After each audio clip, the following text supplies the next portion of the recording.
Shalom Bapak Ibu sekalian, saudara-saudara dimanapun berada. Kesempatan ini saya hadir lagi menjumpai Bapak Ibu.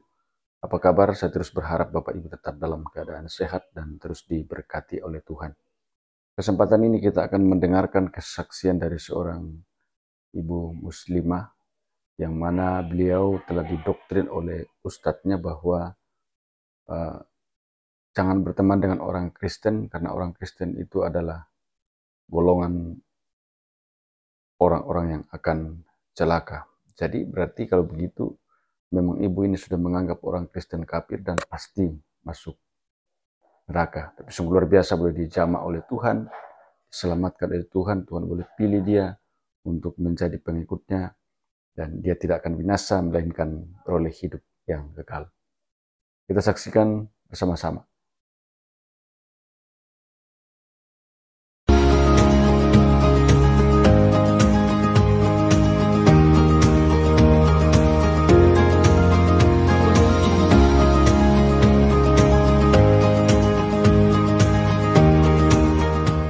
Selamat malam Bapak, Ibu, dan Saudara yang dikasihi dalam nama Tuhan Yesus Kristus. Malam ini saya sudah lama sekali saya ingin kesaksian tentang hidup saya, tentang jalan hidup saya yang akhirnya saya bisa menemukan bahkan bisa mengikuti Tuhan Yesus. Baru kali ini saya memberanikan diri, bahkan saya sangat menggebu-gebu sekali untuk kesaksian gitu. Karena mungkin sudah waktunya saya untuk kesaksian tentang mukjizat dan tentang berkat yang Tuhan berikan kepada saya. Jadi saya langsung saja ceritakan tentang latar belakang saya. Nama saya Yuli, saya lahir dan dibesarkan oleh keluarga Muslim. Papa saya Solo, mama saya Semarang. Kemudian hidup kami sangat sederhana sekali, bahkan bisa dibilang kami menengah ke bawah gitu. Sangat sederhana sekali, karena mama saya itu dulu pedagang sayuran keliling. Jadi saya waktu kecil, waktu bayi, saya tuh suka dibawa-bawa sama mama gitu, jualan sayur gitu. Kemudian bapak saya sendiri pekerjaannya kuli bangunan. Jadi waktu saya kecil hidup saya sangat minim sekali, tidak sangat jauh dari kata cukup gitu. Dan bahkan untuk beli baju baru pun, baju baru, sepatu baru, atau sepatu sekolah, celana sekolah, atau baju sekolah, buku sekolah, itu saya cuma dapat dari bekas-bekas dari saudara-saudara saya yang sudah lebih besar gitu daripada saya gitu. Kemudian pada sekitar saya kelas 2 atau kelas 3 SD, saya sering dapat kayak bullying dari teman-teman saya karena saya mukanya nggak mirip sama orang tua saya. Jadi mereka tuh bilang bahwa saya tuh bukan anaknya mama saya, bukan anaknya bapak saya gitu. Bahkan saya suka tanya sama saudara saya, ternyata mereka juga bilang begitu. Pada waktu itu saya pernah bertanya sama mama saya, "Mah, memangnya kata orang-orang saya itu bukan anak kandungnya mama gitu." Tapi waktu itu mama saya marah dan sampai dia nangis gitu untuk bilang, "Kamu tuh anak mama gitu. Kalau bukan anak mama, kenapa mama harus sekolahin kamu? Kenapa mama harus hidupin kamu, biayain kamu gitu." Jadi dari itu saya lihat mama saya menangis dan saya tidak pernah mau tanyakan lagi ke mama saya tentang saya ini anak kandungnya atau bukan. Dan dalam diri saya selalu saya tanamkan saya harus tahu diri karena saya itu dibesarkan sama bukan orang tua kandung saya dan sudah syukur saya disekolahkan dan dibesarkan sama mereka gitu daripada saya harus dibuang begitu aja gitu. Jadi dalam diri saya tuh hidup jadi anak yang penurut gitu. Jadi anak yang tidak banyak permintaan, tidak banyak tuntutan kepada orang tua. Jadi saya terima aja gitu. Jadi kayak sekolah saya juga termasuk yang nggak nakal gitu. Jadi saya ikuti jadi penurut gitu, ikutin apa yang orang tua saya mau. Kemudian waktu kecil saya juga bukan hanya pelajaran formal, pendidikan formal yang saya dapat, saya juga harus ngaji gitu. Dan kalau teman-teman saya harus disuruh sama orang tuanya untuk ngaji, tapi saya tuh kalau sudah waktunya ngaji saya akan berangkat sendiri gitu. Dan pada waktu saya sekolah, saya ngaji seperti biasa. Kemudian orang tua saya dapat ekonominya sudah mulai membaik dan dia bapak saya agak tadinya kami awalnya tinggal di kontrakan yang ada di bantaran kali di daerah Jakarta Barat. Kemudian papa akhirnya beli rumah yang cuman sederhana banget kami bangunnya juga itu di daerah Tangerang. Dan di daerah Tangerang itu bapak saya itu beli rumahnya di wilayah yang dikelilingi sama pesantren. Sampai sekarang pun pesantrennya masih ada. Jadi pindahlah kami ke lingkungan yang saya lebih religius lagi. Saya lebih jadi muslim, saya lebih taat lagi gitu. Karena saya ingat banget saya tuh ngaji aja saya sampai SMA. Sedangkan teman-teman saya itu mungkin cuma sampai SD atau SMP dia udah nggak ngaji. Sedangkan saya SMA, saya masih ikut majelis taklim. Jadi masih ikut pengajian gitu. Mbak Dan Yuli. saya itu iya Pak. Ya, suaranya bisa agak keras sedikit ya Mbak, biar terdengar ini lebih jelas ya. Ya tadi mungkin mic-nya aja agak didekatin ke mulut. Sudah bagus tadi itu. Sudah bagus ya Pak ya. Kalau ini sudah Ya, agak besar atau masih kecil? Ya, ini sudah lumayan sih. Agak tegas gitu loh suaranya, supaya ini agak powernya ada gitu suara. Iya, baik Pak. Ya, oke. Jadi saya lanjutkan. Jadi sekitar mungkin SD kelas 5, orang tua saya pindah ke daerah Tangerang dan wilayahnya itu wilayah yang dikelilingi oleh pesantren gitu. Jadi saya lebih agamais lagi, saya lebih giat lagi untuk belajar ngaji, untuk ikut majelis taklim dulu namanya. Jadi dan saya itu termasuk anak yang nurut gitu, apa yang Pak Ustadz bilang itu saya selalu terekam di dalam otak saya. Kalau Ustadz itu bilang saya nggak boleh berteman sama orang Kristen, karena orang Kristen itu adalah tergolong orang yang celaka gitu. Bahkan kalau ada orang Kristen yang mengucapkan salam, Assalamualaikum, kita jawabnya itu nggak boleh Waalaikumsalam, tapi Waalaikumsalam. Jadi artinya itu kecelakaan bagi kamu. Dan saya selalu kalau ada orang Kristen yang mengucapkan salam, saya selalu jawab Waalaikumsalam gitu. Karena saya tuh nggak suka sama orang Kristen. Tapi saya nggak yang cuman nggak suka aja, udah, jadi saya cuman nggak suka, udah gitu. Jadi saya nggak mau dekat-dekat sama orang Kristen gitu. Nah pada waktu itu walaupun Bapak udah bisa beli rumah, tapi keadaan ekonomi kami belum sangat cukup. Jadi Bapak saya bilang sama saya, nanti lulus SMA kamu nggak kuliah, dia bilang. Kemudian saya bilang, iya, saya juga nggak terlalu banyak nuntut. Saya bilang dalam diri saya sudah disekolahkan sampai begini besar, sudah bersyukur gitu.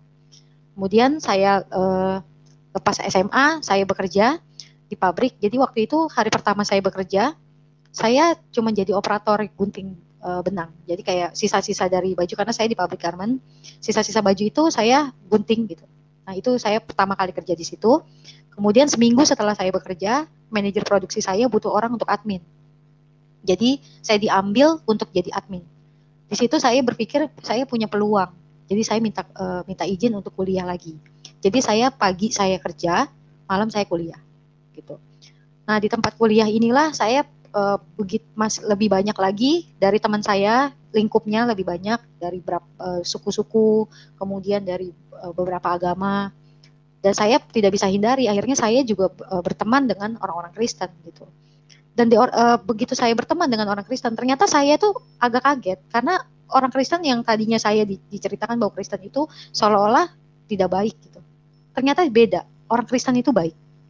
Bahkan lebih mengasihi, bahkan saya melihat mereka itu lebih punya kasih dibandingin saya yang mengklaim diri saya muslimah itu. Mereka lebih punya kasih gitu. Ngelihat orang yang kesusahan sedikit, ngelihat orang yang ini, mereka tuh lebih tergerak hatinya. Dari situ saya berpikir bahwa orang Kristen itu nggak jahat gitu. Orang Kristen tuh baik loh ternyata gitu.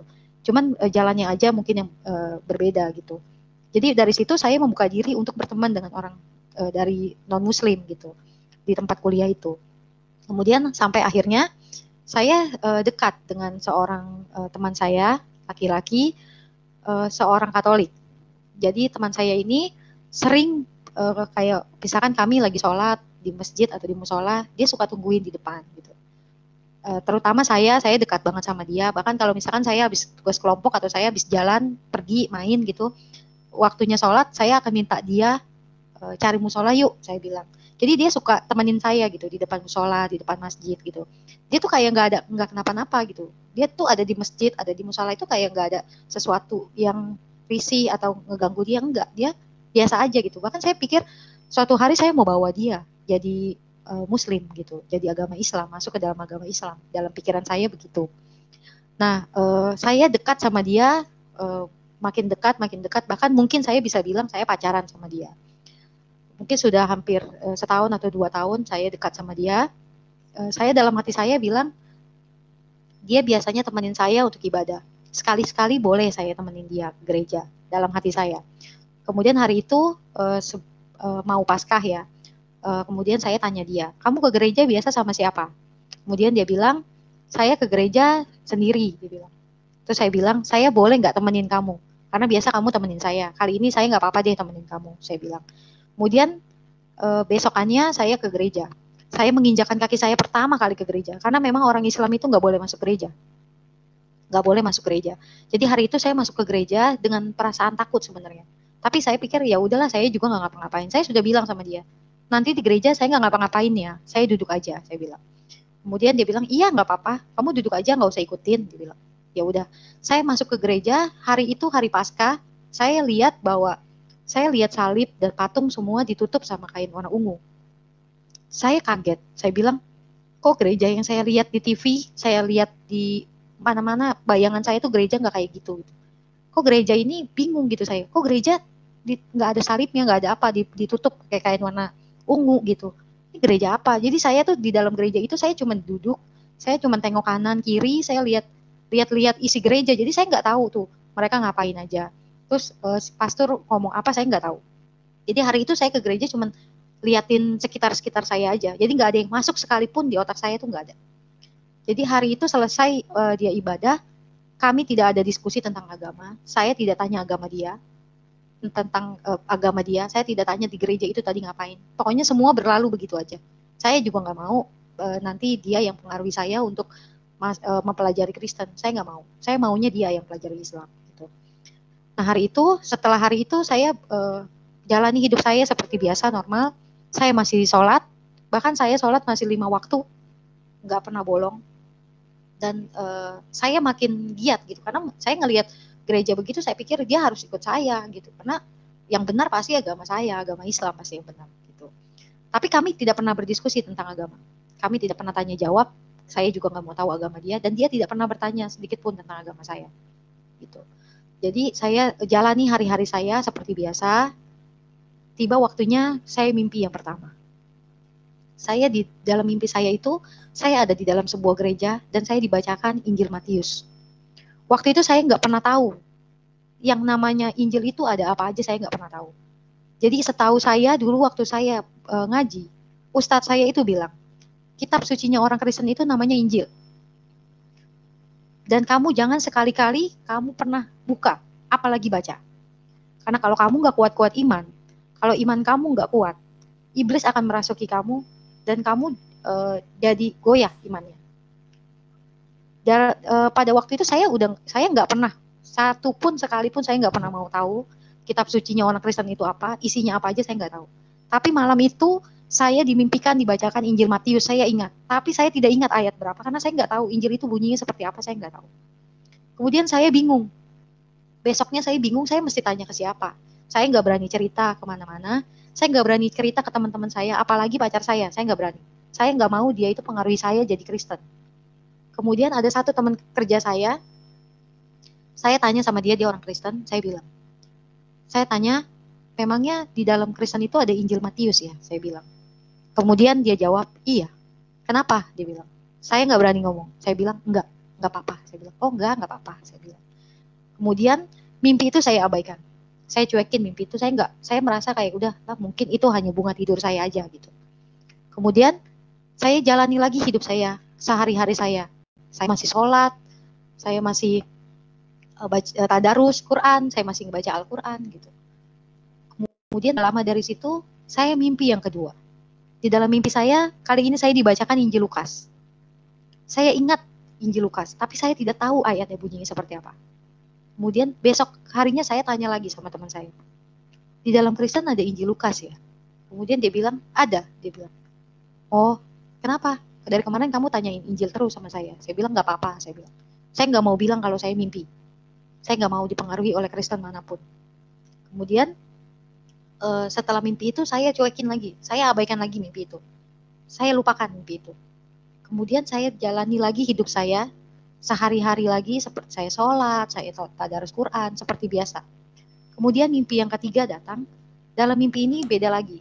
Dalam mimpi itu saya ulang tahun, dan ulang tahun saya diberkati sama pastor waktu itu di dalam mimpi itu. Kemudian dari situ saya mimpi yang ketiga itu saya pikir, kenapa saya mimpi tentang Injil, tentang saya diberkati gitu. Kenapa gitu? Saya mungkin berdosa sama Allah, saya bilang. Saya minta ampun sama Allah waktu itu. Saya bilang, ya Allah ampuni saya ya Allah. Mungkin saya waktu itu ke gereja, itu dosa, saya bilang. Tapi saya ke gereja itu nggak ngapa-ngapain ya Allah, saya cuma duduk doang, saya bilang. Dan saya nggak mau masuk gereja lagi, saya janji. Saya bilang. Kemudian tiba waktunya sholat maghrib. Saya ingat waktu itu sholat maghrib.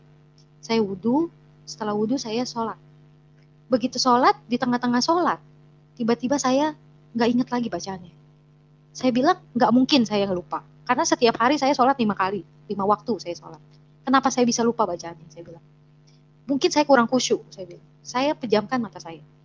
Begitu saya pejamkan mata saya, yang tampak di dalam itu salib. Kemudian saya bilang, astagfirullahaladzim, saya bilang begitu. Kemudian saya wudhu lagi. Saya bilang, mungkin saya kurang khusyuk nih sholatnya. Saya wudhu lagi, kemudian saya pakai lagi mukena saya sholat lagi. Di sholat yang kali ini, saya tadinya mungkin bacaan yang saya ingat masih agak lebih panjang. Tapi di sholat yang kedua, sudah lebih pendek, saya sudah nggak ingat lagi bacaannya. Memori saya itu seperti terhapus gitu, seperti blank. Habis ini apa bacaannya, saya nggak tahu gitu.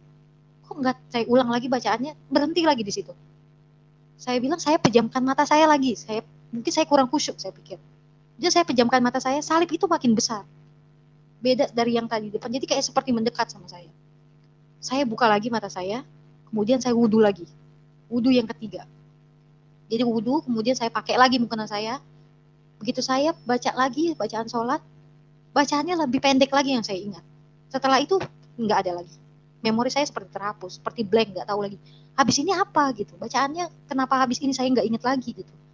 Kemudian saya pejamkan mata saya, salib itu makin banyak dan makin dekat, makin besar, makin dekat. Saya udah langsung buka mata saya. Saya bilang, saya minta ampun ya Allah, saya bilang.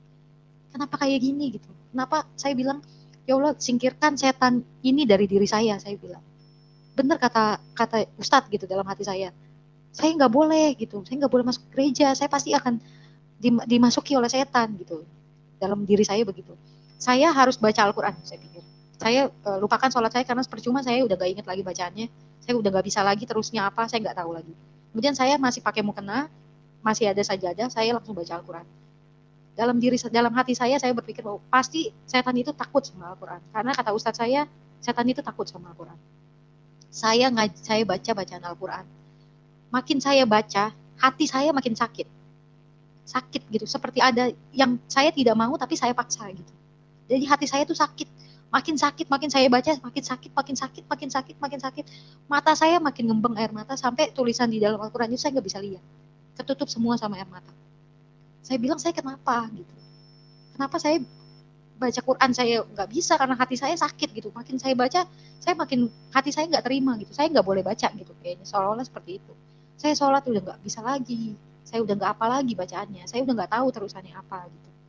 Kemudian saya jatuh tersungkur di atas sajadah. Saya nangis waktu itu semalaman. Saya nangis. Saya bilang, saya minta ampun sama Allah. Saya bilang, saya bingung. Saya udah nggak bisa sholat lagi. Saya ulang lagi begitu masuk waktu Isya. Jadi habis maghrib Isya, saya sholat lagi, saya wudhu lagi. Saya udah nggak bisa sholat. Baru Allahu Akbar. Saya udah nggak tahu lagi bacaannya apa. Saya bilang, saya gimana gitu. Akhirnya saya beranikan diri saya untuk siapa Yesus itu. Kenapa saya bisa sampai kayak begini gitu. Karena di dalam penglihatan saya di atas salib itu ada Yesusnya gitu. Jadi saya pikir, kenapa saya bisa jadi kayak gini gitu. Akhirnya besoknya saya nggak cerita sama siapapun. Saya pendam mimpi itu sampai saya nggak bisa sholat. Saya cuma pendam dalam diri saya.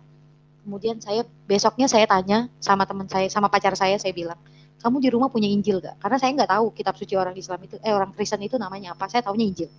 Kamu punya Injil gak di rumah? Ada. Saya mau pinjam, saya bilang. Kenapa? Nggak apa-apa. Saya cuma mau pinjam, saya bilang. Dia kasih pinjam saya. Besok saya bawain, dia bilang. Saya pinjam, saya bawa pulang ke rumah. Nah setelah hari itu saya nggak bisa sholat, saya nggak berani cerita sama orang tua saya. Jadi setiap waktu sholat, saya cuma wudhu, masuk ke kamar, saya kunci pintu. Jadi orang tua saya tahunya saya sholat. Padahal di dalam kamar itu saya baca Injil. Nah di dalam Injil itu yang saya pinjam, saya baru lihat namanya. Bukan Injil tapi Alkitab. Saya baru tahu bahwa kitab sucinya bukan Injil, tapi Alkitab. Dan dulu saya ingat waktu Ustadz saya bilang, jadi kitab suci yang paling benar itu adalah Al-Quran yang turun langsung dari Allah. yang diwahyukan langsung, firmannya langsung dari Allah. Sedangkan Injil itu ditulis oleh manusia dan sudah direvisi. Awal mulanya perjanjian baru, perjanjian lama, kemudian direvisi jadi perjanjian baru. Jadi kitab suci macam apa yang direvisi? Sedangkan Al-Quran itu tidak pernah direvisi. Gitu. Jadi pada saat itu saya lihat Alkitab, saya buka, ternyata di dalam Alkitab itu ada perjanjian lama dan perjanjian baru. Jadi bukan direvisi, isinya berbeda. Perjanjian lama itu sebelum Yesus ada, perjanjian baru itu setelah Yesus ada. Bahkan ternyata yang dibilang kitab sucinya namanya Injil, Injil itu sebenarnya cuma bagian dari Alkitab. Di situ saya cuma, loh, kok beda sama yang Ustadz saya ngomong, saya bilang. Dari situ saya mau tahu isinya itu apa. Kemudian saya tahunya dulu Tuhannya orang Kristen itu 3. Tuhan Bapa, Tuhan Anak, dan Tuhan Ibu. Ternyata saya baca Tuhannya 1 di dalam Alkitab itu. Tuhannya 1. Kenapa jadi 3? 3-nya dari mana gitu. Saya makin mau baca Alkitab. Saya jadi mau tahu. Jadi dulu saya dapat cerita bahwa yang disembelih oleh Nabi Ibrahim itu anaknya namanya Ismail. Tapi saya baca di Alkitab namanya Ishak. Dari situ awal mula saya mau tahu isi Alkitab itu sebenarnya apa. Nah dari situ saya baca, saya cari kisahnya di Alkitab. Ada ketemu, tapi namanya Abraham, bukan Ibrahim. Saya tahu bahwa ada kadang-kadang perbedaan nama katanya dulu gitu. Saya baca di Alkitab, kisahnya utuh. Jadi dari Abraham itu belum mempunyai anak sampai yang disembelih itu Ishak. Semua ceritanya utuh saya baca di Alkitab. Tanpa saya bantuan dari orang lain untuk menjelaskan ke saya sudah tahu. Ternyata jalan ceritanya begini, jalan kisahnya seperti ini. Kemudian saya mau tahu dari sisi Al-Quran. Nabi Ibrahim itu siapa yang disembelih oleh dia? Akhirnya saya buka Al-Quran terjemahan. Jadi hari itu karena saya udah nggak bisa sholat lagi, setiap kali waktunya sholat saya cuma bedah, saya cuma samain antara Alkitab sama Al-Quran. Di Al-Quran saya tidak bisa dapat kisah Nabi Ibrahim. Kemudian begitu juga saya cari lagi, begitu besoknya saya cari lagi kisah Nabi Musa. Saya cari di Alkitab, saya ketemu rangkaiannya. Saya ketemu kisahnya. Kemudian saya cari lagi di Al-Quran, Nabi Musa seperti apa? Nggak ada. Jadi apa yang saya cari, apa yang dulu Ustadz saya ceritain, saya cari di Alkitab, kisahnya ada. Tapi saya cari di Al-Quran, nggak ada. Jadi saya jadi makin mau tahu gitu tentang Alkitab pada waktu itu. Setahun berlalu saya udah nggak sholat setahun, mungkin setahun lebih. Tapi 1 tahun itu saya tidak pegang agama apa-apa. Jadi saya juga belum mau Kristen karena saya nggak tahu. Saya cuma baca Alkitab aja gitu. Saya nggak cerita sama siapa-siapa, saya cuma pendam sendiri. Tapi saya udah nggak mau sholat lagi. 1, saya udah nggak bisa sholat. Yang kedua, saya merasa saya dibohongi. Selama ini saya ngaji itu saya dibohongi. Gitu. Jadi dari situ, saya seperti hati saya itu seperti kosong gitu. Saya bilang sama Tuhan, saya bilang waktu itu doanya begini. Tuhan, saya nggak tahu Tuhan yang mana yang benar, saya bilang. Tapi saya nggak bisa kayak gini. Saya nggak bisa hidup saya itu tanpa Tuhan, tanpa pedoman, tanpa pegangan hidup. Saya nggak bisa. Saya bingung mau berdoa ke siapa, saya bilang. Tapi kalau memang Tuhan mau saya ikut Tuhan, saya ikut. Saya bilang. Kemudian hari Minggunya saya perasaan saya mau ke gereja. Karena saya cuma pernah ke gereja Katolik waktu itu sekali-kalinya. Saya beraninya cuma ke gereja Katolik. Karena saya tahu gereja Katolik masuknya lewat pintu mana, dan saya nggak perlu tanya sama siapa-siapa, saya nggak perlu kenal siapa-siapa, saya cuma duduk gitu. Jadi saya masuk ke gereja Katolik. Kemudian di gereja Katolik, saya baru duduk, saya perasaan saya kayak rindu gitu, kayak seneng gitu ada di situ.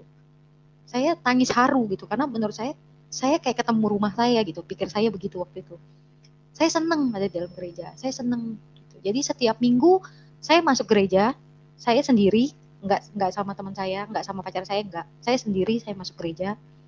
Saya cuman duduk, terus saya udah mulai ikutin mereka berdoa, saya ikut berdoa seperti itu. Tapi saya belum tahu saya mesti apa. Tapi setiap minggu saya ke gereja, saya bohongin orang tua saya. Saya bilang saya pergi main atau ketemu teman saya, padahal saya ke gereja. Gitu.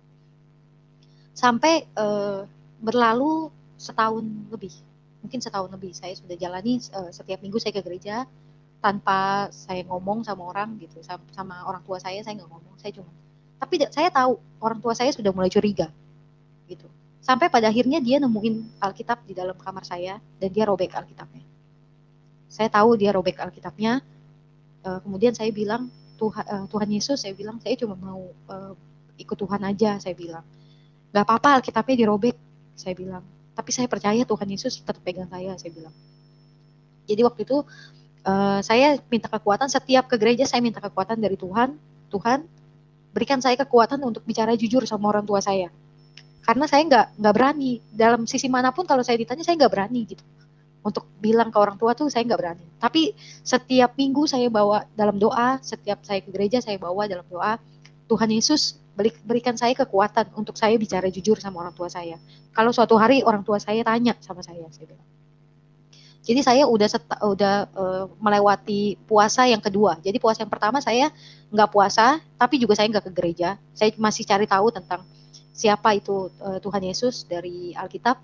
Kemudian tahun kedua masuklah bulan Ramadan di hari yang pertama. Jadi di bulan Ramadan itu saya udah nggak puasa. Jadi di Ramadan itu saya nggak bisa bohong kayak hari-hari yang biasa. Yang saya wudhu, kemudian saya masuk ke dalam kamar, saya kunci pintu, orang tua saya tahunya sholat gitu. Tapi untuk bulan puasa saya nggak bisa, karena dia ada sholat berjamaah di masjid, dan saya udah nggak bisa sholat lagi, saya udah nggak mau sholat lagi gitu. Jadi orang tua saya tegur saya ingat hari itu subuh setelah mereka sahur, mereka sholat subuh, mereka panggil saya, mereka sidang saya.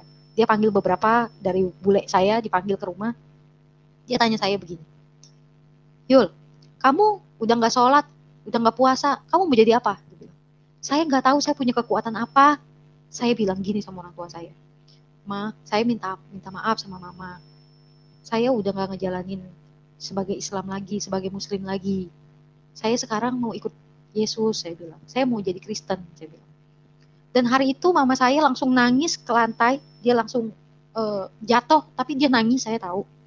Bapak saya nangis, keluar air mata, matanya dia basuh, dia pegang matanya. Kemudian bapak saya cuma bilang gini, kamu gak inget dulu waktu kecil, kamu dibawa-bawa sama mama kamu, jualan sayur, kamu digendong sambil jualan sayur, supaya untuk sekolahin kamu. Kamu gak inget dulu bapak itu sampai kuli bangunan sekolahin kamu. Gitu. Hari itu saya nangis, saya bilang, saya minta maaf. Saya udah coba, gitu. Tapi saya gak bisa. Saya tetap, dalam hati saya mau jadi Kristen, saya mau ikut Yesus, saya bilang. Hari itu bapak saya akhirnya ngomong, dan saudara-saudara saya yang lain, bule saya ngomong, kamu sendiri yang akhirnya buka identitas kamu, gitu. Kamu memang bukan anak saya, gitu. Malam itu orang tua saya akhirnya buka bahwa saya bukan anaknya. Gitu. Kamu sendiri yang kamu sendiri yang buktikan bahwa kamu bukan anak kami. Gitu. Kalau kamu bersikeras untuk jadi Kristen, kamu udah nggak bisa lagi tinggal di sini. Gitu. Saya bilang waktu itu malam itu saya cuma bilang, iya, nggak apa-apa, saya bilang. Kemudian saya bereskan baju saya cuma boleh muat satu ransel, karena paginya saya harus kerja, tetap saya harus kerja. Begitu saya kerja, saya cuma bawa ransel, dan saya nggak cerita sama teman saya, siapapun saya nggak cerita. Karena saya nggak tahu saya mau pulang kemana, saya ngomong sama pacar saya waktu itu, saya diusir dari rumah. Loh kenapa? Dia sendiri nggak tahu. Saya bilang kalau saya mau jadi Kristen, saya bilang, saya mau ikut Yesus. Dia kaget karena saya nggak pernah cerita sama dia. Kenapa kamu begitu cepat gitu? Maksud dia kenapa begitu beraninya secepat itu kamu tiba-tiba langsung, padahal kamu nggak punya persiapan gitu, maksudnya dia seperti itu. Tapi saya bilang saya udah nggak bisa. Saya sudah janji sama diri saya. Begitu saya ditanya, saya mau jujur, dia bilang sama orang tua. Kemudian dia bantu saya cuma cari kos-kosan aja, kos-kosan wanita waktu itu. Jadi baju yang saya bawa hanya baju kerja dan baju harian cuma beberapa potong. Sisanya saya tinggal semua. Padahal semua orang udah bilang bahwa saya lah anak tunggal di keluarga saya gitu. Saya tinggalin semua. Kemudian setelah itu nggak lama dari situ saya kecelakaan. Waktu itu udah pengen Natal, saya nggak bisa jalan. Jadi kaki saya tuh kecelakaan motor, kaki saya tuh luka gitu dari dengkul sampai mata kaki. Kemudian tangan saya juga. Jadi hari itu Natal saya di kos-kosan, saya nggak bisa jalan, saya cuman pegangan tembok gitu. Saya nggak punya siapa-siapa, bahkan saya punya teman saya udah nggak mau berteman sama saya. Karena begitu saya tahu saya kafir, saya murtad, mereka udah nggak mau berteman sama saya, udah nggak mau tahu saya. Gitu. Dan keluarga pun udah nggak ada yang cari keberadaan saya. Saya cuma dapat SMS, tiap hari saya dapat SMS, caci maki, bahkan ada yang kasih ayat mengkafir-kafirkan saya di BBM dulu, mengkafir-kafirkan saya, caci maki saya, bilang bahwa darah saya halal buat mereka tumpahin kalau mereka ketemu saya. Gitu. Mereka bilang saya nggak tahu diri, nggak tahu terima kasih, nggak tahu balas budi, sudah dibesarkan, tapi malah itu yang saya perbuat, itu yang saya buat gitu. Jadi saya melukai atau menyakiti hati orang tua saya gitu, yang sudah membesarkan saya. Kemudian saya udah nggak pernah tanya lagi kabar orang tua saya. Saya jalani, saya bilang Tuhan, saya tahu saya udah nggak punya siapa-siapa. Pegangan saya cuma Tuhan aja. Jadi saya tuh waktu itu masih kuliah. Jadi saya kerja itu masih sebagai admin dan gaji saya cuma cukup buat kuliah dan bayar cicilan motor, kemudian bayar kos-kosan, sama hidup saya tuh sehari-hari udah sangat minim sekali. Tapi saya nggak gentar gitu. Saya tetap jalani gitu. Bahkan kadang-kadang saya nggak bisa bayar kosan. Saya ingat banget dulu saya mau pinjam uang dari teman saya, tapi teman saya nggak mau kasih. Dari situ saya bilang bahwa tidak ada yang bisa menolong saya kecuali Tuhan.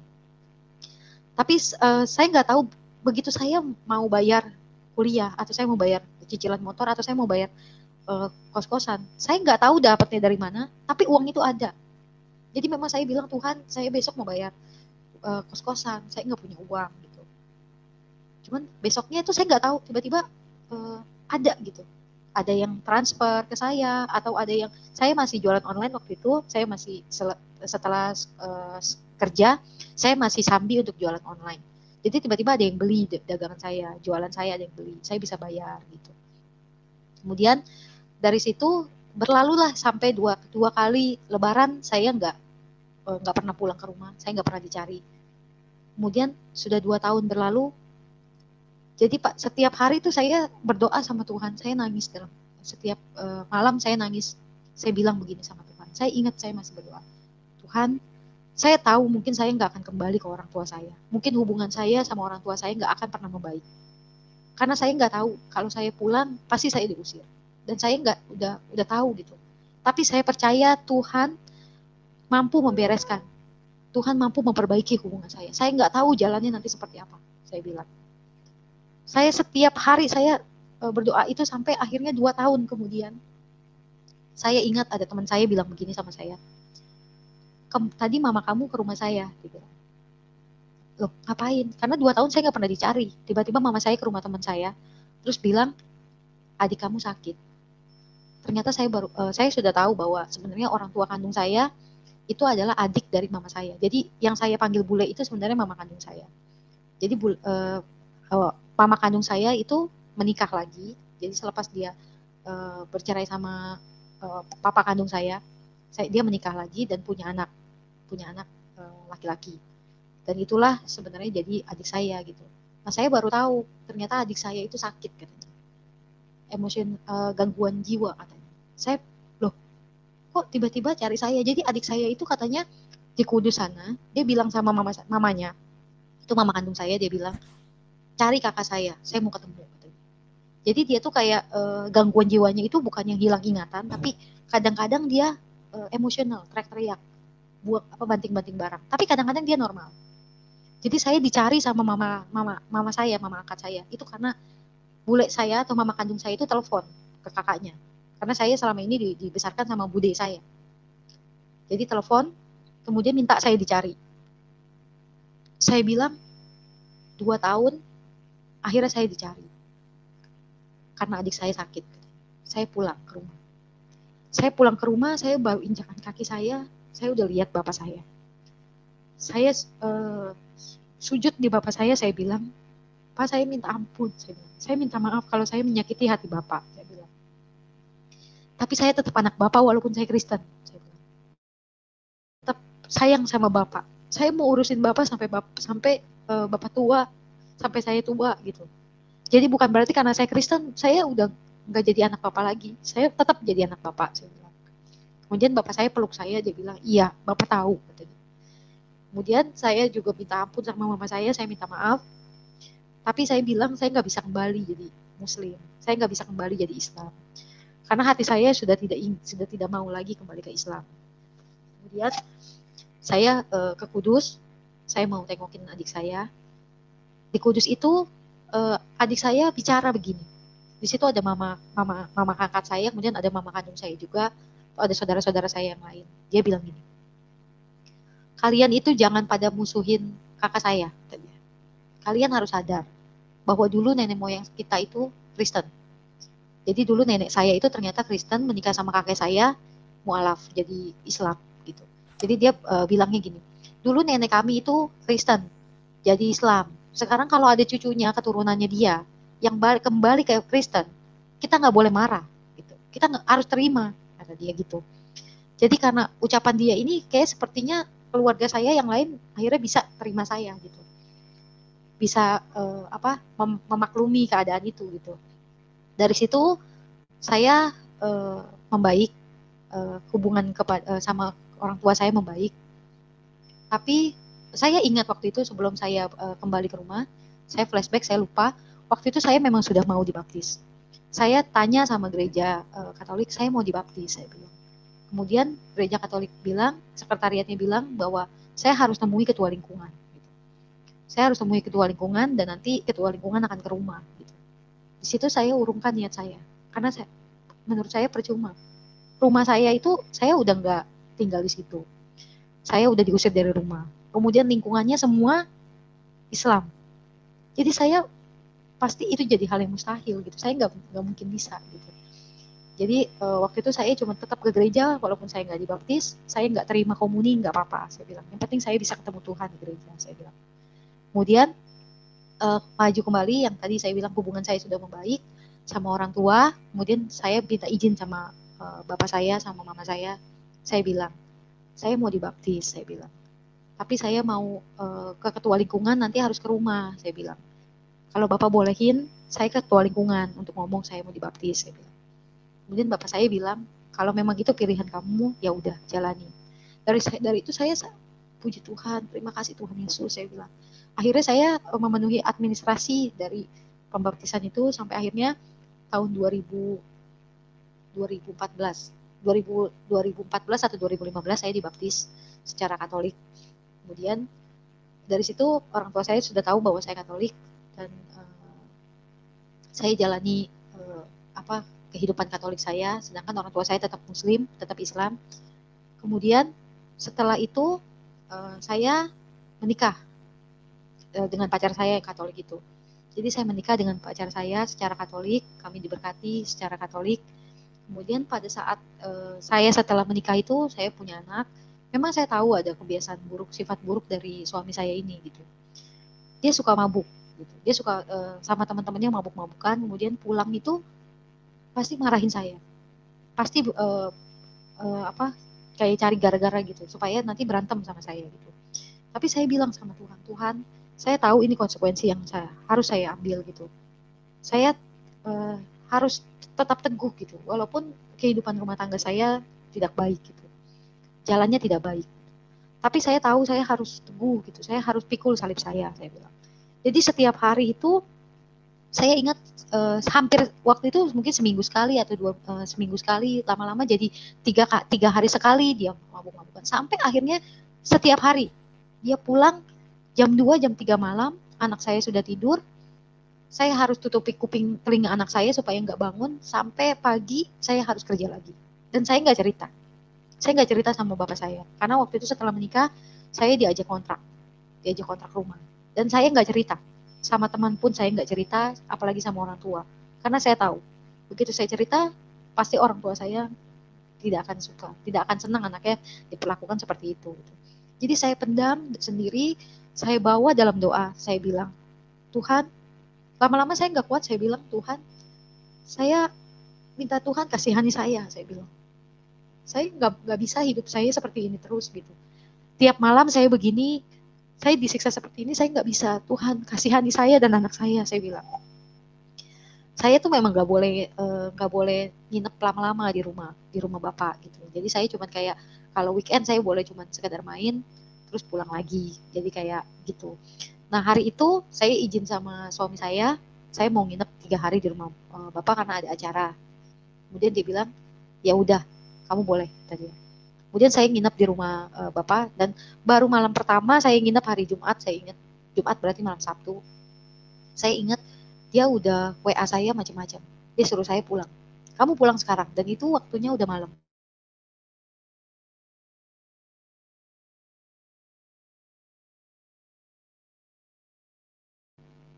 Malam itu saya disuruh pulang.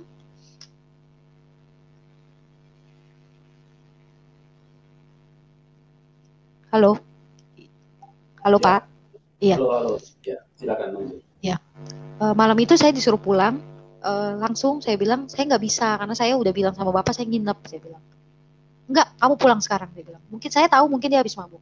Makanya dia telepon saya dengan kata-kata yang nggak bagus gitu, nggak baik gitu. Kemudian saya langsung saya packing dan bapak saya udah curiga. Kenapa pulangnya harus malam ini kata dia. Emang kenapa kata dia. Saya bilang nggak apa-apa, saya bilang. Karena saya biasa menyembunyikan gitu, menyembunyikan masalah itu saya ya udah saya pendam sendiri gitu. Saya nggak mau sampai orang tua saya tahu gitu. Kemudian bapak saya paksa saya untuk cerita kenapa sebenarnya kata dia. Kemudian saya nangis sama bapak saya bilang, dia seperti ini ya setiap hari ya. Sering ya kayak gini. Saya bilang, iya, tapi mungkin karena dia terpengaruh alkohol aja, saya bilang. Kemudian dia tetap paksa saya pulang atau dia yang akan ke rumah saya gitu. Jadi kayak kamu pulang sekarang atau saya ke sana, saya buat onar di sana kayak gitu. Kemudian saya mau pulang tapi bapak saya nggak kasih. Bapak saya bilang kalau dia mau ke sini, biarin dia ke sini kata bapak saya gitu. Akhirnya saya nggak pulang. Dia ke situ, kemudian dia ke rumah saya, ke rumah bapak saya. Kemudian waktu di rumah bapak saya, dia bilang begini.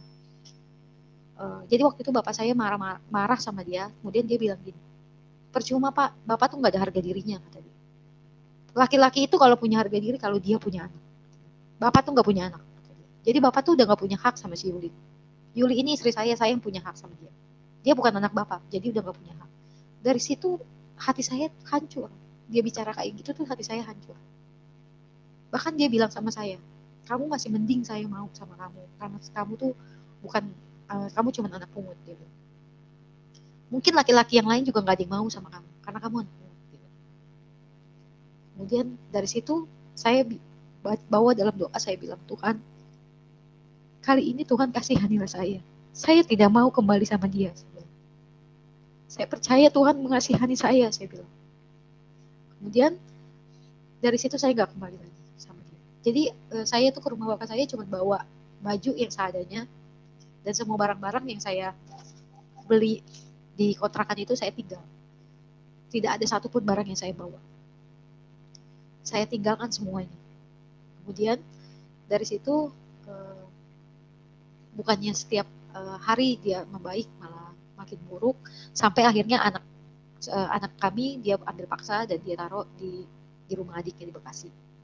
Saya nggak boleh bawa. Dia bilang, kalau kamu ambil anaknya, saya akan buat onar sampai ke kantor kamu, sampai ke tempat kerjaan kamu, sampai kamu dipecat. Dia bilang. Waktu itu saya nggak mau. Jadi saya tinggalkan anak saya karena menurut bapak saya bilang, sudah jangan ribut-ribut. Nanti anak begitu besar dia pasti cari kamu.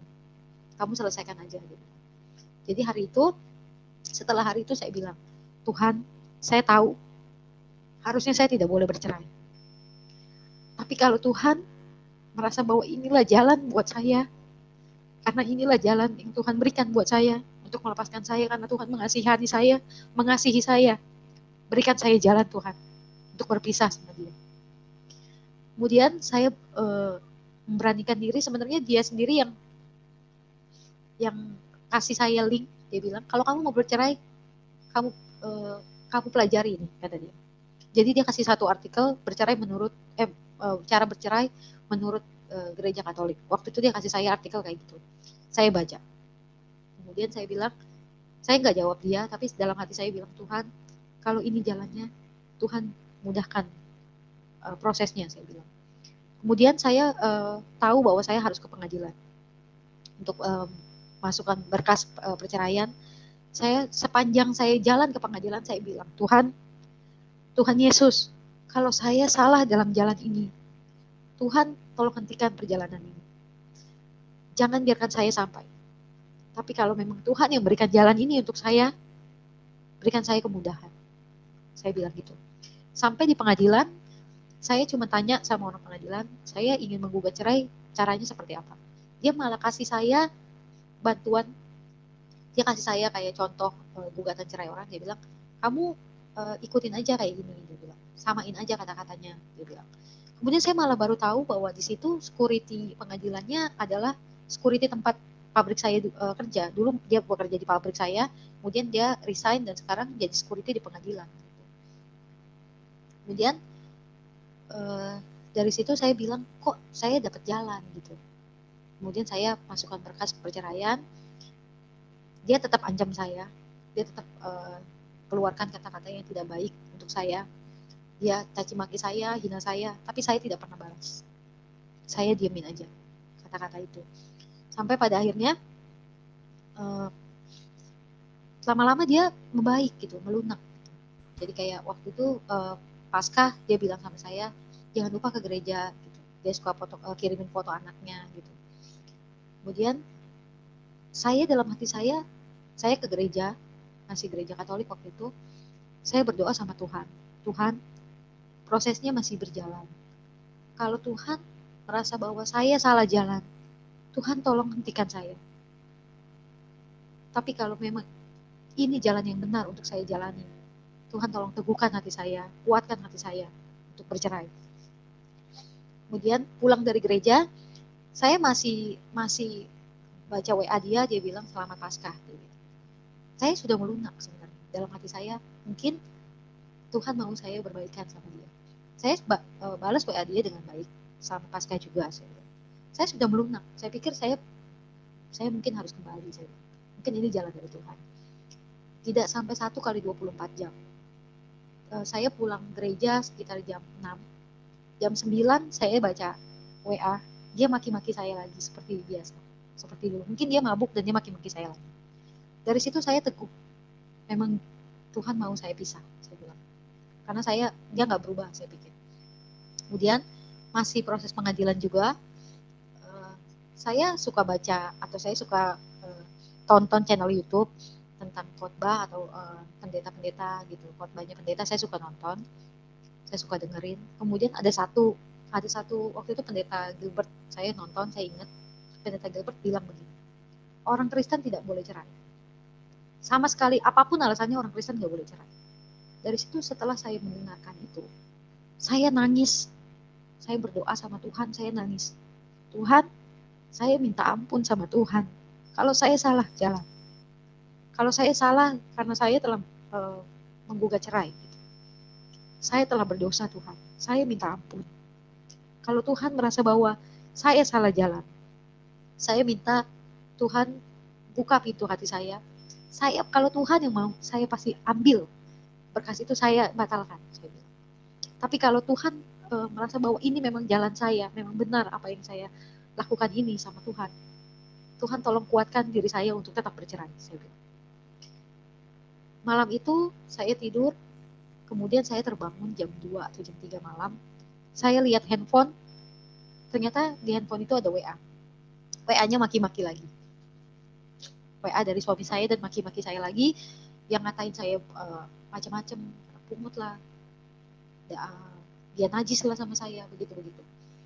Jadi dalam hati saya menunggukan hati saya untuk bercerai untuk kedua kalinya. Kemudian untuk ketiga kalinya saya tanya lagi sama Tuhan. Jadi proses itu sudah hampir ketok palu. Besoknya sudah hampir ketok palu. Kemudian malamnya saya berdoa sama Tuhan. Saya bilang lagi sama Tuhan, Tuhan Yesus, saya bilang, ini besok ini udah mau ketok palu. Saya kalau memang saya salah jalan Tuhan, saya minta ampun. Saya bilang, saya ampuni saya Tuhan. Kalau memang saya salah, Tuhan tolong kasih saya tahu bahwa saya salah. Saya pasti akan ambil. Walaupun besok ketok palu, saya akan batalkan gugatan saya. Kalau Tuhan yang minta saya pasti batalkan. Apapun alasannya saya pasti batalkan. Tapi kalau memang ini adalah yang benar buat saya, Tuhan tolong teguhkan hati saya. Kemudian saya tidur. Dalam tidur saya mimpi.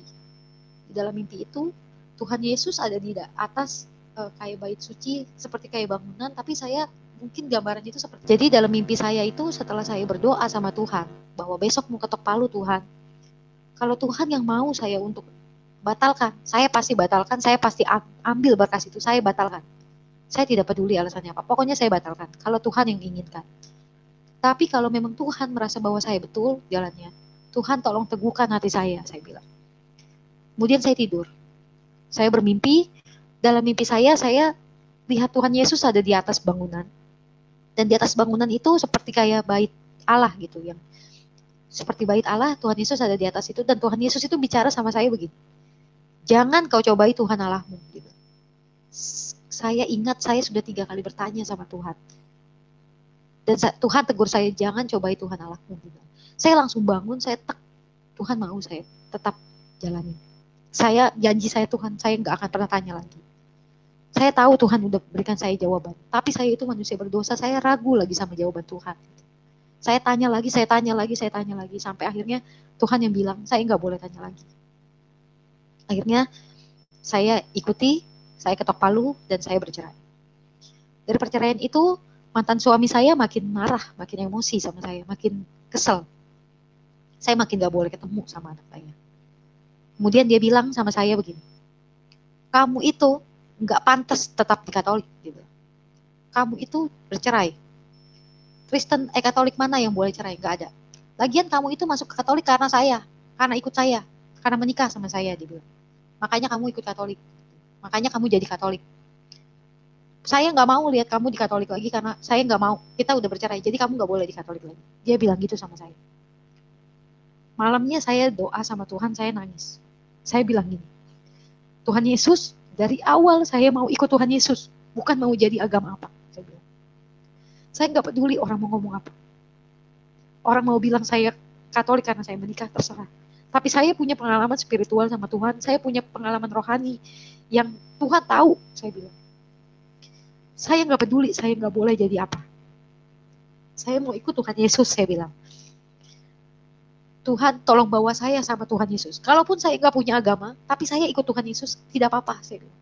Tuhan bawa saya, Tuhan bimbing saya harus jadi apa, saya harus masuk jadi apa, gitu. Saya jadi Kristen apa, Katolik apa, gitu. Kemudian saya tidur seperti biasa, hari Minggunya saya ke gereja Katolik. Kemudian di gereja Katolik itu saya tidak dapat apa-apa. Saya tidak punya sentuhan dalam roh, dalam jiwa saya. Saya tahu sepertinya Tuhan mau saya cari rumah Tuhan yang lain. Kemudian saya cari gereja lain. Di gereja lain itu saya masuk gereja Kristen. Saya masuk, saya ikut ibadah. Saya pun sama. Saya tidak dapat apa-apa. Saya bilang, Tuhan, apa bukan ini yang Tuhan mau? Bukan di gereja ini Tuhan mau saya bertumbuh, saya bilang. Kemudian saya cari gereja yang lain. Dan di gereja itu saya baru melangkahkan kaki saya masuk ke dalam gereja. Saya ingat betul. Waktu itu ada puji-pujian yang nyanyi-nyanyian yang dinyanyikan. Baru saya belum saya duduk di dalam bangku saya, di atas bangku saya belum dapat tempat duduk, saya baru jalan. Kaki saya udah lemes. Kaki saya udah bergetar. Saya udah gak bisa lagi. Air mata saya turun terus. Saya bilang, Tuhan, saya bergetar tubuh saya bilang, Tuhan mau saya di sini, saya bilang. Saya langsung cari bangku terdekat, saya duduk, saya dikasih tisu sama orang, dia tahu saya udah gak kuat, karena air mata saya udah ngalir, udah banyak. Saya bilang, Tuhan, kalau Tuhan mau saya di sini Tuhan, saya di sini Tuhan, saya bilang. Akhirnya saya di gereja itu, saya udah gak gereja Katolik lagi, saya ke gereja itu, kemudian saya bilang sama Tuhan, memang saya dari awal saya mau ikut Tuhan.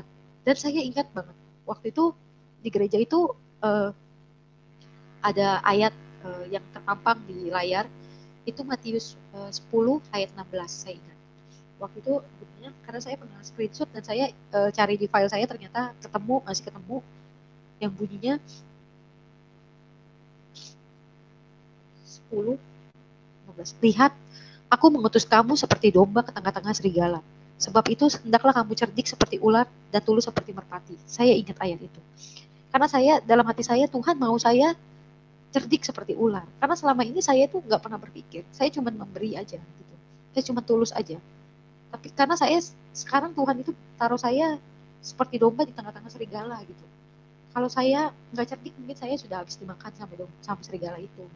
Jadi dari situ saya bilang, iya Tuhan, saya bilang.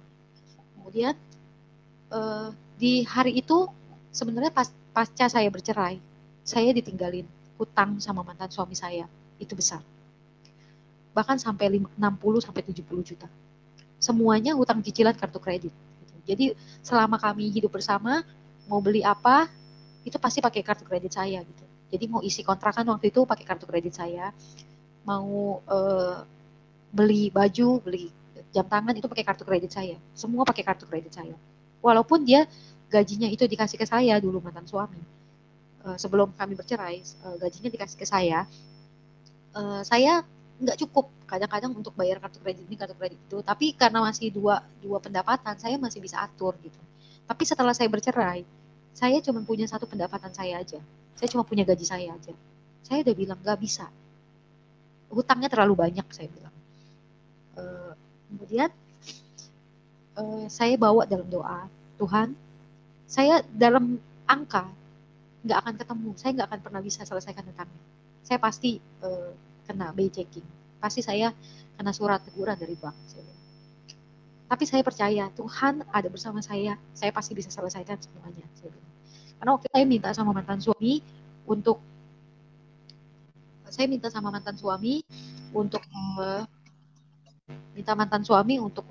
tetap kasih saya supaya saya bisa cicil kartu kredit. Waktu itu dia jawab saya, enak banget kamu udah cerai tapi masih minta uang sama saya, dia bilang. Walaupun saya udah jelasin itu buat bayar kartu kredit, tapi dia tidak punya etikat baik gitu. Saya ingat waktu itu saya masih bersama dia, saya ambil rumah yang DP-nya itu saya harus cicil 18 kali. Tapi waktu itu kami baru 4 atau 5 kali, kemudian saya bercerai sama dia.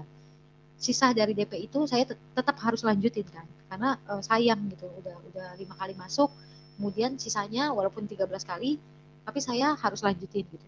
Jadi dari hutang kartu kredit yang masih banyak dan hutang rumah, cicilan rumah yang masih besar gitu. Jadi waktu itu saya bingung gitu. Saya bilang sama Tuhan, saya bawa dalam doa, Tuhan, saya tahu Tuhan bisa bantu saya untuk bereskan masalah keuangan saya bilang. Kemudian hari itu saya ingat waktu setelah kami bercerai waktu kami bercerai saya DP-nya udah hampir lunas kalau nggak salah. Tapi waktu itu proses kami bercerai memang agak lama, hampir setahunan. Waktu saya gugat dia cerai, dari situlah sebenarnya DP itu baru masuk 4 sampai 5 kali. Tapi sisanya saya masih tetap jalani gitu. Saya tetap bayarkan tiap bulan. Sampai akhirnya setelah kami ketok palu, setelah saya bercerai sama dia, DP itu yang 18 kali lunas gitu. Tapi herannya mantan suami saya bilang sama saya punya bagian dari rumah itu. Dia minta kayak harta gono gini sama saya. Padahal rumah itu baru DP dan belum akad kredit rumah itu. Saya bilang sama Tuhan, saya nggak peduli rumah itu. Tapi kalau Tuhan yang minta saya lepaskan rumah itu. Tapi kalau Tuhan minta saya pertahankan rumah itu, saya pertahankan. Saya ikut apa yang Tuhan mau saya lakukan. Kemudian saya setiap bulan tuh saya ke rumah yang belum jadi itu. Pada waktu saya datang lagi, ternyata saya tahu bahwa rumah itu belum dibangun. Padahal yang lain satu klaster itu udah dibangun semua. Rumah saya doang yang belum dibangun. Kemudian saya memang manusia berdosa, saya masih percaya sama tusuk sate waktu itu. Jadi rumah itu tusuk sate. Begitu udah selesai, saya ada jalannya, saya lihat, tusuk sate. Kemudian rumah itu belum dibangun, masih puing-puing. Dari situ saya tahu bahwa Tuhan tidak mau saya ambil rumah itu. Saya mengundurkan diri, saya ke developer, saya bilang, rumah itu saya nggak jadi ambil. Dia bilang DP saya hangus. Tapi waktu itu saya bilang, minta dibantu sama orang marketingnya. Saya bantu dalam doa, Tuhan, bantu saya Tuhan. Saya bilang, DP saya bisa kembali. Sekitar 50 atau 60 juta. Tapi baru bisa kembali 3 bulan setelah itu. Saya bilang, puji Tuhan, berarti hutang saya bisa saya bayar begitu rumah itu DP-nya dikembalikan ke saya. Jalan Tuhan untuk pelunasan hutang saya yang pertama. Tapi saya nggak punya rumah lagi. Saya bilang, Tuhan, saya nggak punya rumah lagi. Saya tahu Engkau pasti menggantinya yang lebih baik dari yang sebelumnya saya ambil. Kemudian saya diantarin sama teman saya cari-cari rumah. Daerahnya memang di Tangerang yang agak jauh. Tapi saat itu posisinya saya nggak punya uang. saya nggak punya uang di tabungan sama sekali. Saya cari-cari rumah, kemudian di rumah itu di rumah yang saya cari di beberapa perumahan. Kemudian saya bilang, Tuhan, saya semuanya butuh DP, saya minimal 15 sampai 30 juta. Saya nggak punya uang, tapi saya percaya Tuhan kasih saya pengganti itu. Kemudian saya ketemu satu perumahan, dia bilang DP-nya 0%. Saya bilang DP-nya 0% dan saya nggak diwajibkan untuk bayar apapun di awal. Memang saya nggak punya uang. Kemudian saya bilang, kok seperti Tuhan kasih saya rumah ini cuma-cuma, DP-nya 0% dan saya harus baru boleh bayarnya setelah BI checking selesai gitu. Kemudian BI checking saya tahu saya pasti nggak akan lolos karena saya masih punya hutang kartu kredit, karena DP rumah saya yang pertama itu belum ada ke saya, jadi baru 3 bulan kemudian baru dikasih ke saya. Saya nggak punya uang, saya juga pasti BI checking saya nggak akan pernah lolos gitu. Saya bilang ya udah coba aja di BI checking dulu saja. Tapi dalam hati saya nggak mungkin lolos. Pasti saya nggak akan lolos di BI checking. Kemudian saya baru masukin berkas. 3 hari kemudian saya dapat kabar dari bank. Kalau saya lolos BI checking dan 3 hari lagi saya akan kredit di bank. Akad kredit rumah itu. Saya cuman diem bilang sama Tuhan, Tuhan ini pasti pekerjaan Tuhan. Dari segi manapun saya nggak akan pernah lolos BI checking karena hutang kartu kredit saya banyak. Kemudian dia bilang, enggak, ini lolos BI checking. Pasti pekerjaan Tuhan. Saya dikasih rumah itu pasti Tuhan yang kasih saya gantinya. Kemudian saya memang orang berdosa. Saya meragukan lagi apa yang Tuhan kasih buat saya. Jadi saya dapat input dari teman saya bahwa secara feng shui saya nggak boleh hadap timur. Jadi rumah itu hadap timur. Saya nggak boleh hadap timur. Bolehnya hadap barat atau timur laut. Dan saya dalam hati saya bilang, aduh gimana gitu. Kayaknya perasaan tuh nggak enak gitu kalau orang udah input nggak bagus, tapi saya masih tetap pertahankan tuh kayaknya nggak enak gitu. Kemudian saya mau datengin rumah itu gitu. Saya bawa dalam doa selama perjalanan saya bilang sama Tuhan, Tuhan Yesus, ini gimana? Mbak Yuli. Iya Pak. Suaranya agak besar dikit, agak dekati mic-nya biar ini agak kedengaran ya. Yang tadi kurang besar ya Pak ya? Ya, kalau dia agak jauh dari mulut, dia agak mengecil suaranya. Oh iya. Tadi sampai mana Pak yang Bapak kurang jelas? Ya, itu yang sampai dilanjutin aja tadi. Yang lanjutin aja. Iya. Jadi waktu itu saya dapat input dari teman saya kalau rumah saya itu nggak cocok untuk saya gitu. Jadi untuk saya itu nggak cocok untuk hadap timur. Jadi waktu itu rumah itu saya tahu dari marketing itu hadap timur gitu. Nggak cocok untuk saya cocoknya hadap barat atau timur laut, dia bilang. Karena saya tahu saya salah gitu. Saya sepanjang jalan saya mau ke rumah itu perasaan saya itu nggak enak gitu. Nggak enaknya gini. Saya udah dapat inputan dari orang rumahnya nggak bagus, tapi saya masih ambil tuh perasaan saya itu nggak enak gitu. Akhirnya saya mau lihat rumah itu lagi, tapi dalam perjalanan itu saya berdoa, saya minta sama Tuhan kayak gini. Saya ingat saya ngomongnya gini, Tuhan Yesus, saya tuh dilihat kok nggak bagus rumahnya Tuhan, saya bilang. Saya bingung, saya mau ambil atau enggak, saya bilang gitu. Sedangkan rumah itu hadap timur, saya nggak boleh hadap timur. Gimana ya Tuhan Yesus? Saya mau ambil atau enggak gitu. Jadi sepanjang jalan itu saya cuma berdoa dalam hati saya ngomongnya gitu.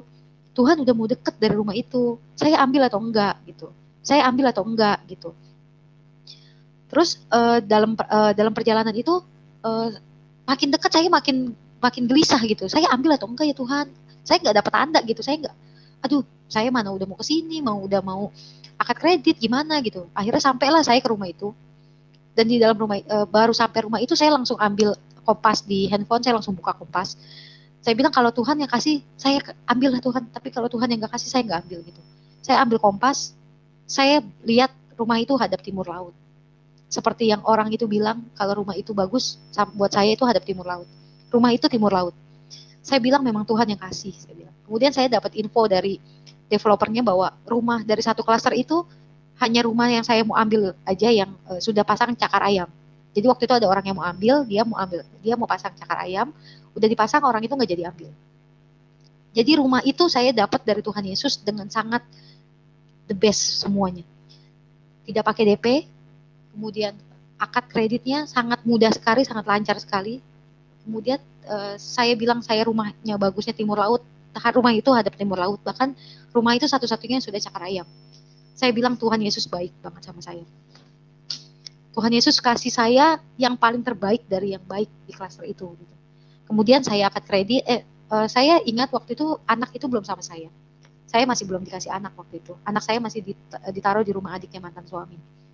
Kemudian saya tiap hari saya berdoa, saya minta Tuhan kasihanilah saya mau anak saya sama saya. Saya tersiksa Tuhan tanpa anak saya bilang. Kemudian saya waktu itu dapat bisikan dari Tuhan. Saya tahu itu suara Tuhan setelah kejadian. Waktu itu saya cuma pikir itu bisikan biasa. Dia cuma bilang begini bisikan itu. Anak kamu nanti sama kamu begitu kamu punya rumah. Katanya. Anak kamu nanti saya kasih ke kamu kalau kamu udah punya rumah. Makanya kenapa saya menggebu banget saya mau punya rumah pengganti waktu itu. Makanya saya bawa dalam doa dan Tuhan Yesus kasih rumah itu buat saya.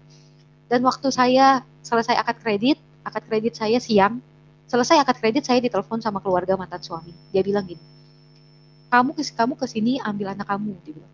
Karena bapaknya udah nggak mau biayain lagi, dia bilang.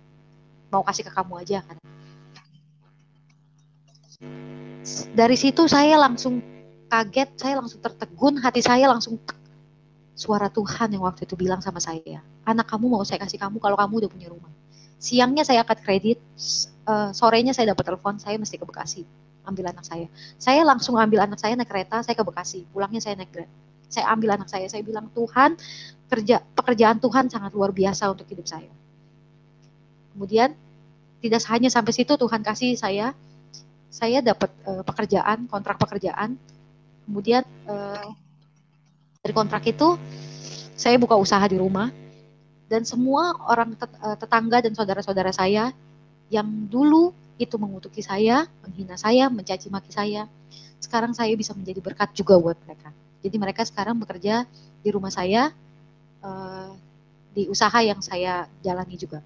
Jadi dari situ Tuhan pulihkan ekonomi saya, pulihkan hidup saya. Kan sekarang saya hidup bahagia sama anak saya berdua. Saya bisa sekolahkan anak saya bisa cukupi kehidupannya, bahkan saya bisa menjadi berkat untuk keluarga saya dan untuk wilayah sekitar saya. Jadi semua teman-teman saya dan kerabat saya yang dulu itu membuang saya, yang dulu mencaci maki saya, sekarang bekerja dengan saya.